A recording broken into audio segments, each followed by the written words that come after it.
She thought it was just another shift at the diner, refilling coffee, clearing tables, blending into the background. But one delivery changed everything. Inside a mansion she'd only seen from a distance, her eyes locked on a single framed photo, a little girl she knew all too well, the same smile, the same scar, her. But the man who owned this house was a millionaire, and a stranger. How could her childhood face be here? And what dark truth was hiding behind that frame? Sophia Carter was used to being invisible. The morning rush at the small-town diner left little room for rest, balancing trays, wiping counters, and smiling through exhaustion. At 28, she'd been working here for nearly a decade, saving every dollar to escape the place that seemed determined to keep her small.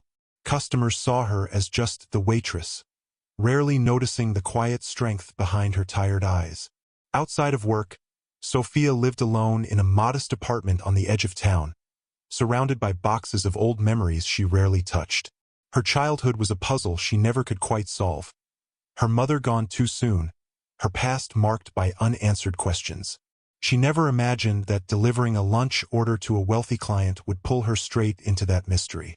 The address was an elegant stone mansion behind wrought iron gates, a world she didn't belong to. Yet within its walls waited something that would shatter everything she thought she knew about herself, and about the man who owned it.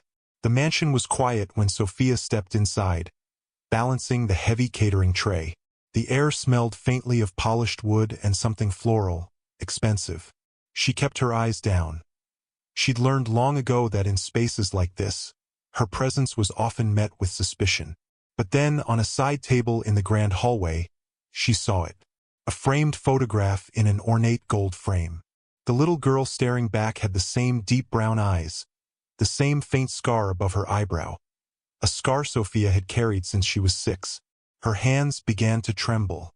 Before she could take a closer look, a voice snapped from across the room. "You're not supposed to be in here."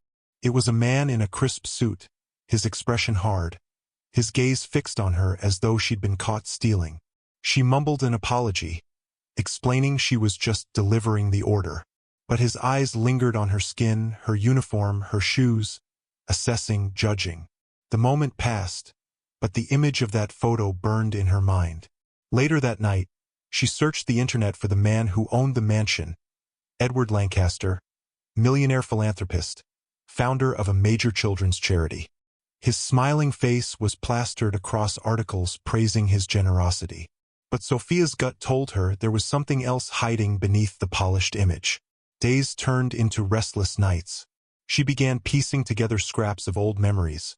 Her mother's warnings, hushed arguments with people Sophia never met, the sudden move when she was a child. One detail came back to her. Her mother once whispering a name she didn't recognize, Lancaster. When Sophia returned to the mansion under the pretense of another delivery, she saw more photos. One of Edward with a woman whose face mirrored Sophia's own features. Another of that same woman in a newspaper clipping headline, "Tragic Death of Millionaire's Wife." The date matched the year Sophia's mother had died. Her pulse pounded. This wasn't coincidence. But if Edward Lancaster was tied to her past, why had her mother never told her? And why was there no record of Sophia's existence before she was 7 years old? Desperate for answers, she sought out Linda Hayes, a retired investigator who had once worked on the Lancaster case. What Linda revealed chilled her to the bone. Edward had declared his young daughter dead in a house fire that killed his wife, a fire investigators believed was no accident. The insurance payout had helped fund his charity, and the death had cemented his status as a grieving, noble widower. Sophia's stomach turned. If this was true, it meant the man who had stolen her childhood had also taken her mother's life. But confronting a man like Edward Lancaster wasn't just dangerous. It could destroy her. Still, she knew she couldn't walk away, because now he knew she existed. The ballroom glittered under the light of crystal chandeliers, the air thick with the scent of champagne and self-congratulation. Edward Lancaster stood at the podium, smiling for the cameras, accepting applause for another year of charitable success. Sophia stood near the back, her heart hammering, a small flash drive clenched in her hand. Inside it, police reports, insurance records, the investigators' findings, and a recorded confession Edward never knew she'd captured. Linda Hayes's voice echoed in her mind. Once you do this, there's no going back. When Edward called for a toast, Sophia stepped forward. Her voice shook at first, but the words came faster, stronger. She told the crowd she had a story to share. One about a little girl who was declared dead, so a man could collect a fortune. She described the fire, the lies, the false charity built on tragedy. Gasps rippled through the crowd, but Edward's expression barely shifted, just a slight tightening around his eyes. These are outrageous accusations, he said, his voice booming. Then Sophia revealed the final blow. A projected image of that gold-framed photograph, side by side with a recent one of herself. The resemblance was undeniable. Murmurs swelled into shouts. Reporters pushed forward. And then came the audio. Edward's voice, cold and calculating, discussing the payout after Maria's death. His composure cracked. Security moved toward Sophia, but she stood her ground, cameras capturing every moment. The whispers in the room turned to outrage, the applause now replaced by disbelief and condemnation.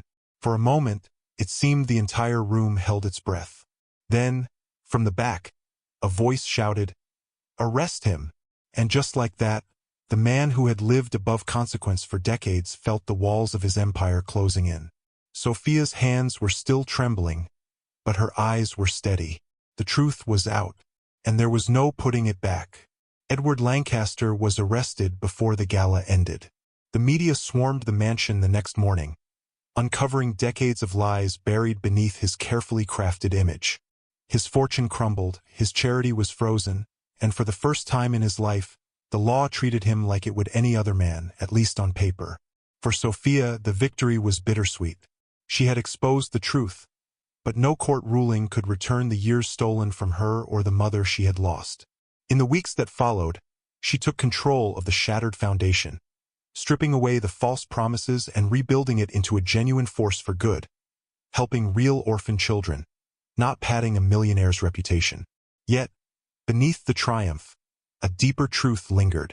If she had not fought back, if she had stayed silent, Edward's story would have remained the one the world believed. And she knew why, because in a system built to protect people like him, a black waitress accusing a powerful white millionaire was expected to lose before the fight even began. Sophia's courage broke through that expectation, but it came at a cost. And her story was not an isolated one. Across the country, countless others are silenced, discredited, or erased entirely. Their truths buried under wealth, influence, and prejudice. So the question isn't whether justice was served here.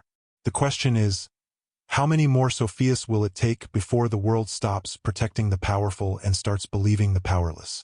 What would you have done if you were in Sophia's place? Would you have risked everything to expose the truth? If her story moved you, don't forget to like this video, subscribe to the channel, and share it so more people hear stories that deserve to be told.